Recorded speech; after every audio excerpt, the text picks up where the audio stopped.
Olha, gente, você está pensando que o problema das 35 minas, que ninguém sabe de fato o que está acontecendo a 1 quilômetro de profundidade, aonde estão localizadas essas minas?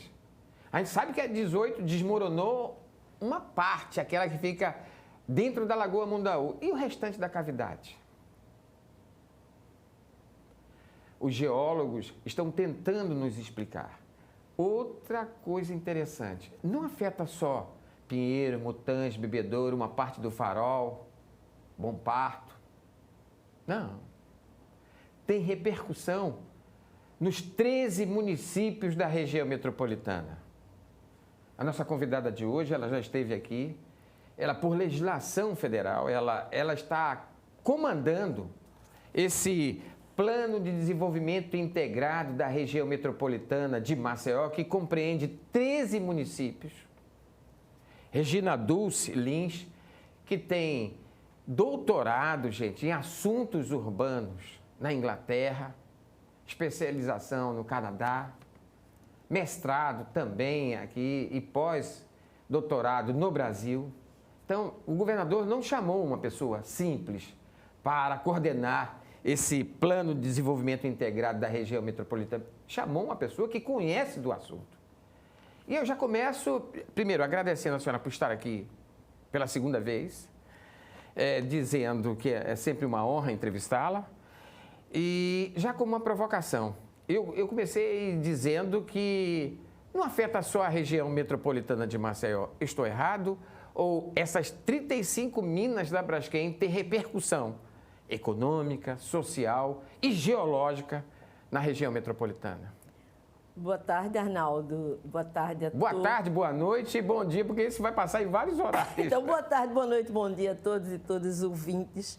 É um prazer enorme estar aqui de novo, continuando a nossa conversa sobre o desenvolvimento urbano, que é isto o tema de minha paixão, né? Não só dos estudos que eu faço, mas de minha paixão. Nos últimos 44 anos, né? 50 anos no próximo ano, eu entrei na Universidade Federal de Pernambuco. Você disse que o governador não chamou uma pessoa simples. Não, chamou uma pessoa simples, agora que conhece bastante do que faz. É verdade.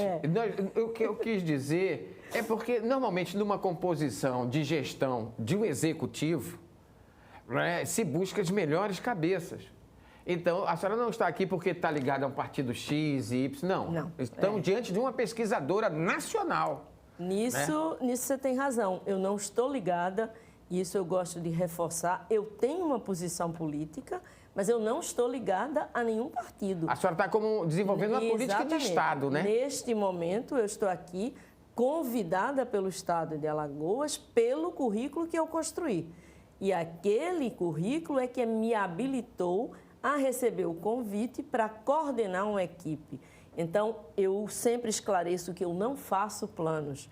O plano é um acordo, é um consenso, é um pacto entre aqueles que fazem a equipe que eu coordeno e outros agentes públicos e privados que têm interesse no território.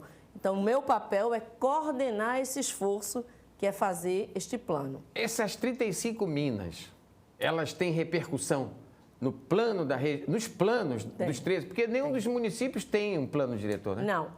Esses municípios, pela Lei Federal Estatuto da Cidade, todos os 13 municípios teriam que ter um plano diretor de desenvolvimento do seu território.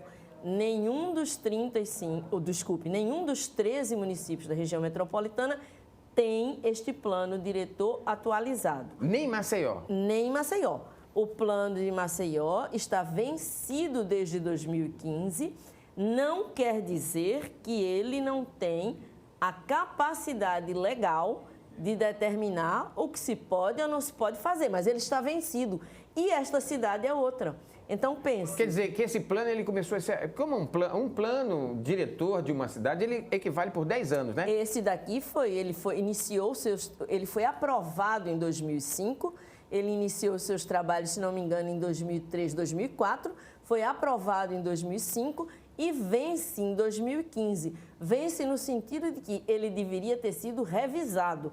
Se a cidade não tivesse mudado, a revisão poderia dizer, não, o plano é o mesmo. Mas essa cidade mudou muito. E eu vou responder a sua questão seguinte, mudou muito e mudou principalmente e a partir do que aconteceu publicamente em 2018. Com repercussão nos 12 municípios? Em todos os municípios. E essa repercussão ela é bastante ampla, porque na hora que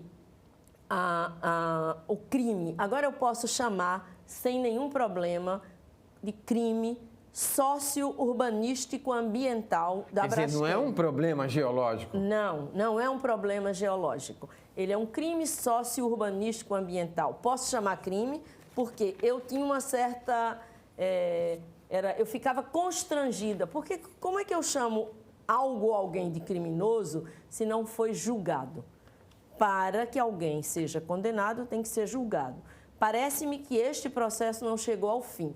Entretanto, a partir da movimentação atípica, nas palavras da Braskem, da Mina 18, ninguém mais tem timidez de dizer que o que aconteceu aqui foi um crime. A senhora fez um, entre aspas, atípica por quê? Porque eu também achei isso bastante interessante. Foi assim que eu soube do evento. Eu estava viajando neste dia do evento pela rádio Braskem. Movimentação atípica na Mina 18, uma das 35. Aí eu parei e perguntei, atípica por quê? Temos, então, uma movimentação típica nas 35 minas. Parece que sim, todo mundo sabe. Qual é? Como a gente demonstra isso de forma simples para toda a população?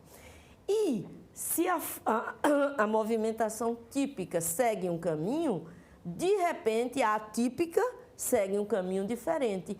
Qual pode ser o caminho diferente que as outras 34 vão seguir? Essa é uma questão que, neste momento, mobiliza corações e mentes. A senhora tem ideia? Falaram para a senhora, olha, as 35 minas, só a 18 está colapsando. As outras estão assim, assado? Não, ninguém sabe, não temos uma resposta clara, nem eu, nem a sociedade que se interessa em saber por isso, saber dessa história. Por quê? Mas dá para dizer que o problema está localizado naquela região? Não posso dizer isso. Primeiro, do ponto de vista geológico, esta é uma resposta muito precisa e teria que ser buscada com um geólogo. Eu acho que essa é uma pergunta a ser feita a um geólogo. Agora, o impacto do processo como um todo, ele é um impacto que desde 2018 não atinge só a cidade de Maceió. Sim. Esse deslocamento em massa é o que a gente chama remoção. Eu coordenei o Observatório de Remoções por 3 anos e remoção é o deslocamento forçado de pessoas da sua área de residência por qualquer razão. Que a Braskem está chamando de um plano de compensação. Não, cada um chama como quer, mas na nossa perspectiva isso foi um deslocamento forçado e para onde foram essas pessoas é a nossa pergunta. Conversa com representantes dos municípios da região metropolitana atestam que muitos deles estão morando lá. Então, conversas com Satuba, Santa Luzia, Coqueiro Seco, Rio Largo, Marechal Deodoro, Paripueira, Barra Santo Antônio, todos eles atestam. E os últimos censos demonstra um crescimento das suas populações, porque parte, é nossa hipótese, dessa população que foi removida pelo crime da Braskem, não conseguiu se relocalizar em Maceió, por causa do preço da terra e do preço dos imóveis. Imediatamente, assim que o problema eclodiu, né, junto com a mineração, primeiro esvaziamento do Pinheiro, depois Mutantes, Bebedouro, nós tivemos aí um outro fenômeno interessante da especulação imobiliária na capital, né? O que a gente está tentando agora no Plano de Desenvolvimento Urbano é levantar esses dados, porque não existem dados sistematizados sobre o valor, sobre o preço do imóvel em Maceió, quer seja a terra crua, quer seja um imóvel construído. O que a gente tem são declarações de que Maceió hoje tem um dos metros quadrados mais alto do Brasil e que este valor deu um salto nos últimos anos. Atribui-se esse salto a uma demanda que não existia e que passou a existir sem a existência de um estoque, a lógica de mercado. Você começa a procurar uma determinada mercadoria em excesso, ela não existe, o preço sobe. Só que a cidade de Maceió, ela tem outras pressões imobiliárias, por exemplo, o turismo. Então, o turismo já vai fazendo uma pré-seleção do que são as áreas desejáveis e deixa para a maioria das pessoas que foi removida pela Braskem, classe trabalhadora, pouca opção, a não ser ir para a periferia ou para municípios vizinhos, onde o custo do imóvel é mais baixo. E consegue aí uma sobrevivência. Exatamente. Agora, voltando a falar, que é o seu assunto, do plano diretor, né, o plano de desenvolvimento integrado da região metropolitana. Eu vou primeiro me concentrar na capital. Aonde que reside hoje o problema? O plano diretor está vencido, como a senhora explicou ainda agora. Quer dizer, agora ele já não está nem mais vencido. Nós temos menos 20% da cidade habitada. E dá para se dizer que esse plano que existia antes não dá mais para ser readaptado, tem que ser feito um novo plano? Sim, eu diria que sim. O plano que existe e que está sendo utilizado, porque, desculpe-me, as construções regulares, elas não pararam de acontecer. E elas só existem porque quem quer construir entra com a demanda na prefeitura, que emite um alvará de construção. Este alvará obedece uma lei. Que lei é essa? O plano diretor. Então, para uma parte da cidade, este plano continua válido. Só que para uma outra enorme parte, ele não tem mais nenhuma validade, porque nós temos hoje uma área desocupada, com uma incerteza enorme sobre a sua estabilidade. Eu pergunto, eu tenho duas respostas opostas. Para alguns, essa área vai estabilizar. É só dar um tempo que ela vai estabilizar e ela vai poder ser utilizada. Se você pergunta para outros, não, esta é uma área totalmente condenada. Então, nós temos uma enorme porção da cidade de Maceió, desse território, cuja discussão de uso e ocupação é incerta. Incerta porque a gente não sabe as condições geológicas, primeiro, e em sabendo quem vai decidir. Se a Braskem é a nova proprietária, como estão dizendo, então há uma série de questões a perguntar também. Ela é proprietária das terras privadas. Já há um consenso de que essa ajuda que a Braskem colocava, né, não é uma ajuda, é compra de imóvel mesmo? Parece-me que sim. Eu sempre perguntei, desde o início, se o que estava acontecendo era uma compensação ou era... Quer dizer, só um exemplo, se eu voltar aqui para ficar claro para todo mundo. Eu consultei uma jurista amiga que trabalha nos casos de Brumadinho e Mariana. E aí eu perguntei, a Vale é proprietária agora daquelas terras? Aí ela disse, como assim? Não. A Vale é gestora daquele território enquanto durar o problema.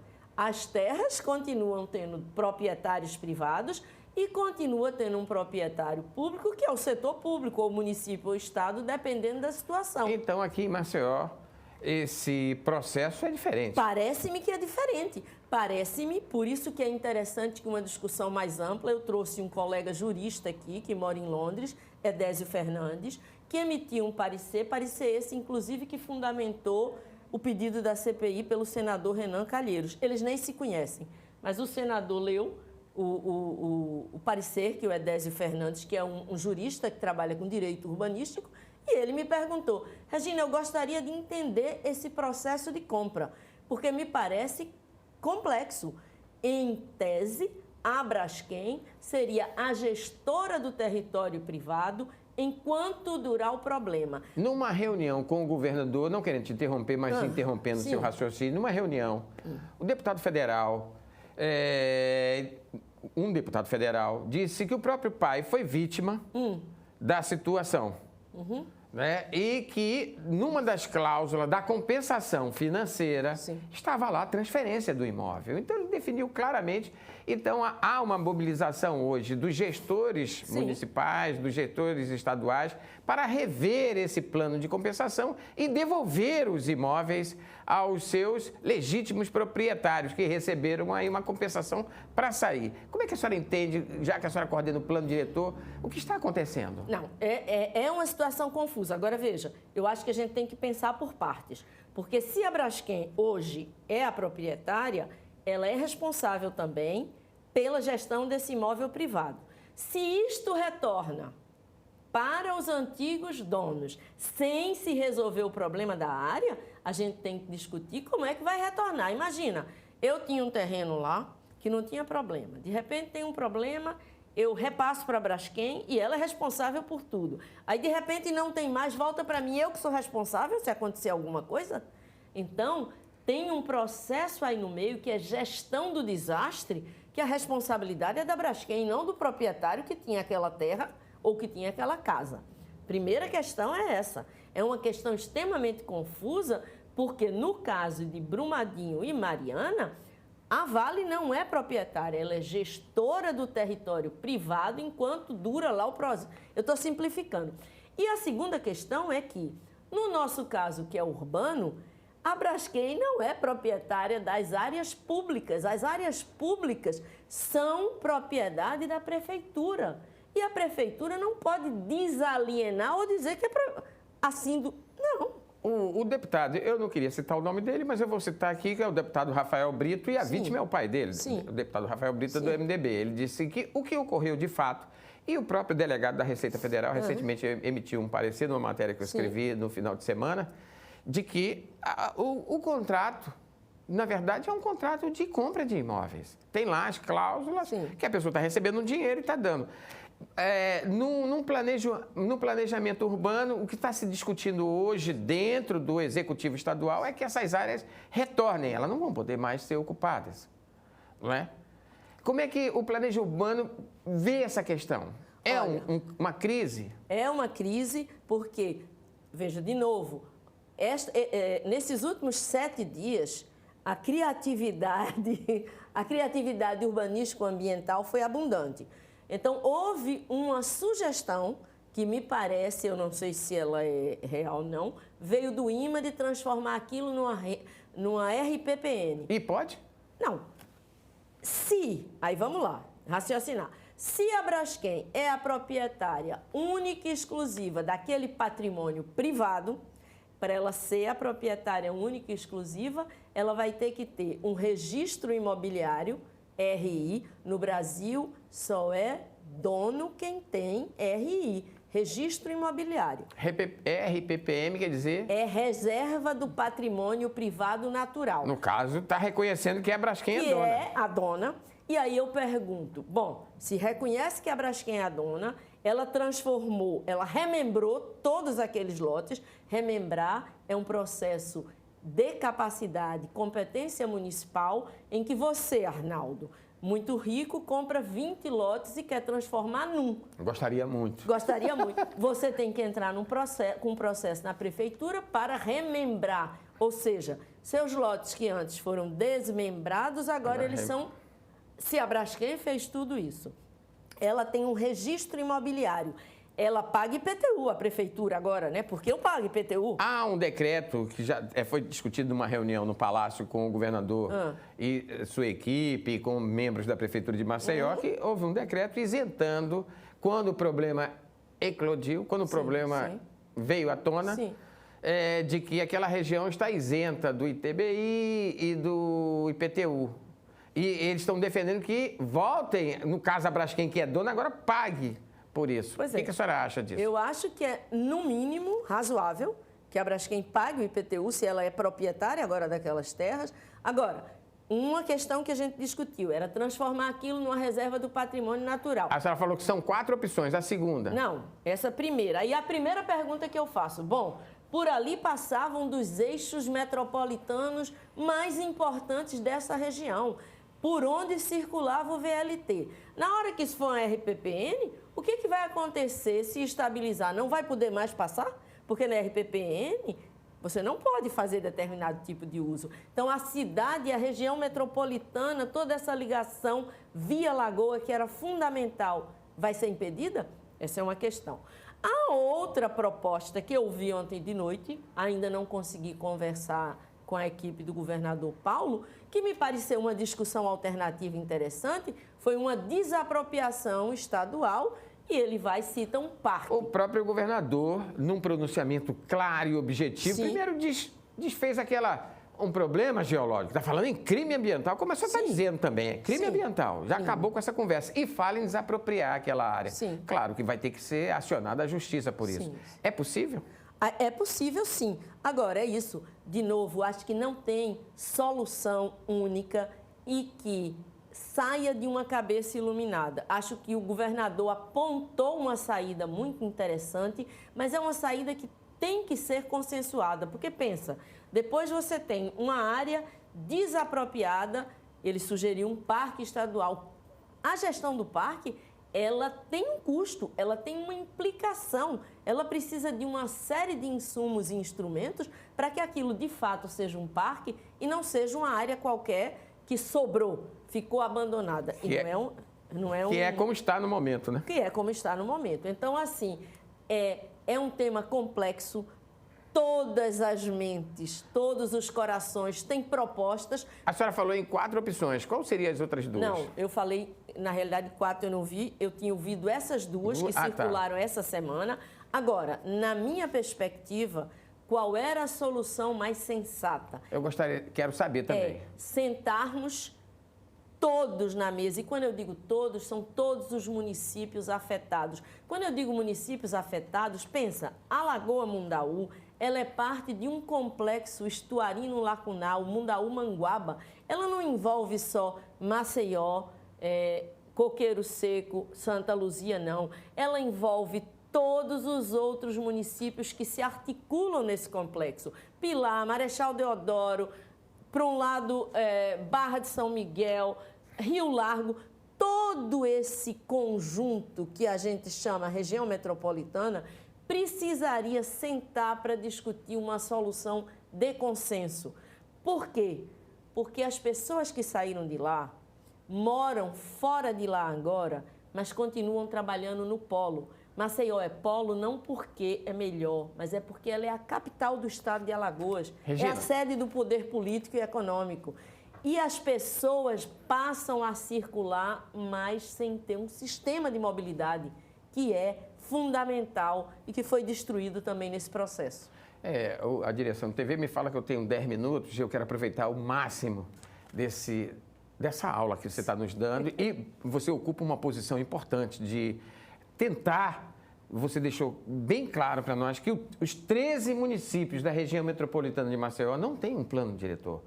E alguns nunca colocaram isso em prática, né? Você já tinha me dito isso numa entrevista anterior. Como é que fica a questão agora?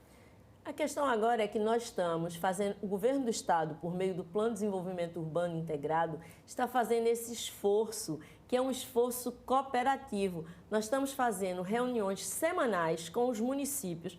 Maceió ainda não sentou na mesa conosco, não é falta de convite, mas os outros 12 estão sentados comigo e com a equipe que eu coordeno e nós estamos trabalhando conjuntamente para instrumentalizar, para capacitar esses municípios para que eles, com suas próprias pernas, possam fazer seus planos diretores, mas olhando para a região metropolitana. Isso, a senhora acha que em cima das eleições municipais, no próximo ano ninguém vai estar pensando em plano diretor nenhum, vai estar pensando na sua reeleição, prefeitos candidatos à reeleição, novos prefeitos, vereadores.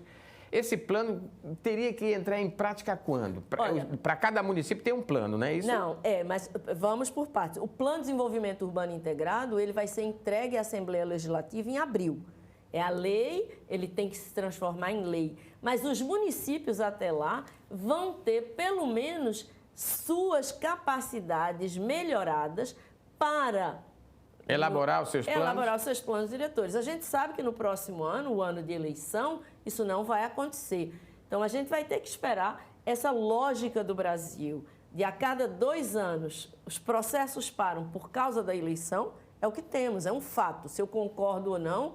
Então, os municípios Mas os municípios não param. Os técnicos que estão sentados comigo, são 12 técnicos, eles estão trabalhando todo dia. Se o prefeito é outro, ou se o prefeito é o mesmo, se a Câmara muda, mas a cidade e o município continuam a funcionar. E é nessa lógica que a gente está trabalhando com o cotidiano deles. A senhora participou das primeiras discussões sobre o plano diretor de Maceió? Sim. Há 2 ou 3 anos atrás, ou há 4 anos atrás, eu não sei quando começou propriamente. E alguns arquitetos, engenheiros, líderes comunitários também participaram dessa discussão. Sim. Eu conversei recentemente com o presidente da Comissão de Assuntos Urbanos de Maceió, o vereador Eduardo Canuto, do Partido Verde, e ele disse: eu não posso discutir o plano diretor de Maceió porque ele não existe, não tem em Maceió. O que a senhora sabe do plano diretor de Maceió? Em 2015, quando o plano venceu, constituiu-se, foi eleita uma comissão para revisar esse plano diretor. A senhora fez parte dela? Não, eu não fiz, eu não estava aqui. Foi um momento muito complexo da minha vida, eu tinha me ausentado, mas a universidade fez, a professora Débora Cavalcante era a responsável, a representante da Universidade Federal de Alagoas. O plano foi totalmente rediscutido e revisado e entregue à prefeitura. Mas naquele tempo não tinha o problema... Não tinha. Nem se imaginava, né?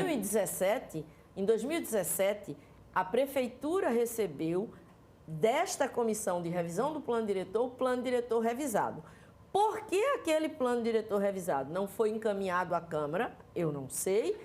E aí morreu, 2018 acontece o que aconteceu e aí é que o plano... Aí 2020 é pandemia. Exatamente. Outra coisa, cabe ainda, Maceió, revisar um plano, tem que, diante da situação que nós temos menos 20% da cidade habitada, cabe revisar esse plano ou fazer um novo plano? Cabe revisar. Eu acho que é um desperdício de recursos. Primeiro, contratar uma equipe extemporânea, de fora de Maceió, para fazer revisão. Que é o que a prefeitura está dizendo que fez. Eu sou absolutamente... Essa cidade tem 4 cursos de arquitetura, tem profissionais absolutamente capacitados, conhecedores do território.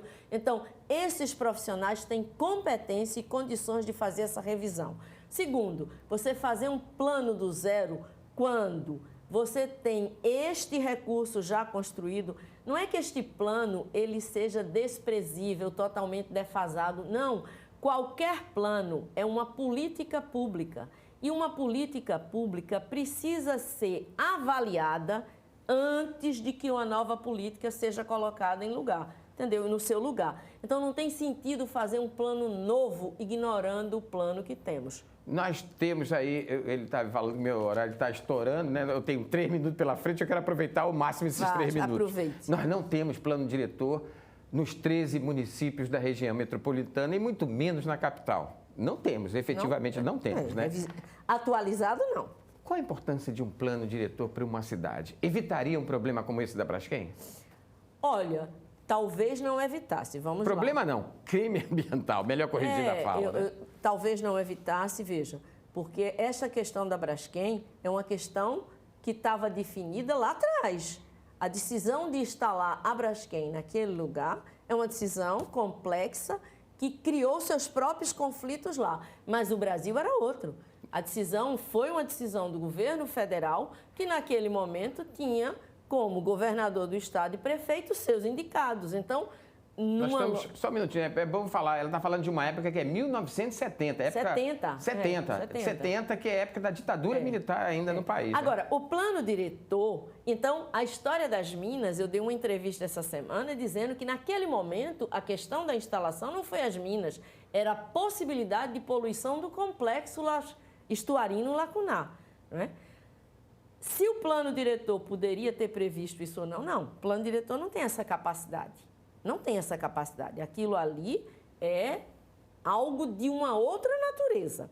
Agora, o plano hoje tem condições de trazer para o debate público o que é que esta região quer como resultado para aquela área. O que ela não quer? O que ela não quer. O plano é um instrumento que diz o que pode e o que não pode. Só isso, naquele território. Então, o que é importante de um plano é que construa-se um pacto. E esse pacto ele tem que ser público, transparente e o consenso ser na discussão em torno de uma mesa. Até 2025 dá para a gente ter um plano na região metropolitana? Sim, a gente está fazendo o plano, o nosso primeiro horizonte vai ser com 5 anos. É a primeira vez que essa região metropolitana tem um plano dessa complexidade e nós estamos sendo bastante modestos. A gente vai estabelecer um horizonte de 5 anos e alguns indicadores para poder avaliar a implementação desse plano. Até lá, a situação é essa que vocês estão vendo aí, sem respostas. Sem respostas. Precisamos de respostas públicas, consensuadas, com diálogos abertos entre todos os atores e agentes públicos e privados envolvidos. Muito obrigado, Regina. Nada.